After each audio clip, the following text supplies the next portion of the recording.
সুদানের উত্তর দারফুর রাজ্যের রাজধানী এল ফাশের শহরে ভয়াবহ সহিংসতার পর রাস্তায় পড়ে আছে শত শত লাশ।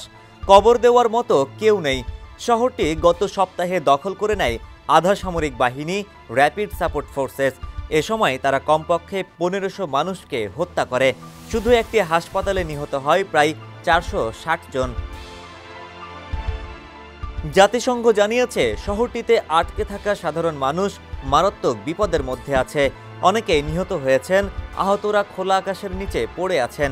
শহর থেকে প্রায় ৩৬,০০০ মানুষ ৭০ কিলোমিটার দূরের তাভিলা শহরে পালিয়ে গেছেন, যেখানে ইতোমধ্যে ৬,৫০,০০০-এর বেশি বাস্তুচ্যুত মানুষ আশ্রয় নিয়েছে।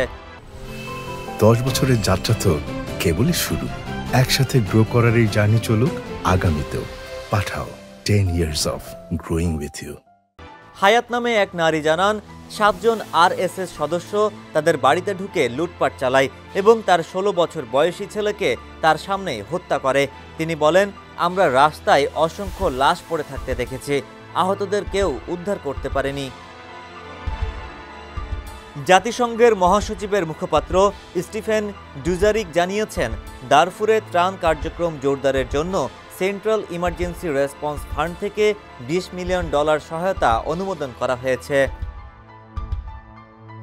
সুদান বিশেষজ্ঞ শাইনা লুইস বলেন, দারফুরে এই হত্যাযজ্ঞ অত্যন্ত মর্মান্তিক।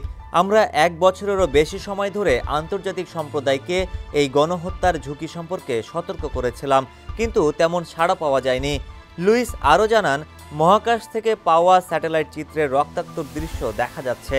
বিশাল এলাকায় লালচে রঙে ঢেকে আছে মাটি এবং মৃতদেহের মতো ছায়া ফুটে উঠছে। সংবাদ মাধ্যম আল জাজিরা জানায়, সহিংসতায় জর্জরিত এল ফাশের শহরে এখনও খাদ্য, পানি ও ওষুধের চরম সংকট। মানবিক সংগঠনগুলো বলছে এটি সাম্প্রতিক সময়ের অন্যতম ভয়াবহ মানবিক বিপর্যয়। ডেস্ক রিপোর্ট, সমকাল।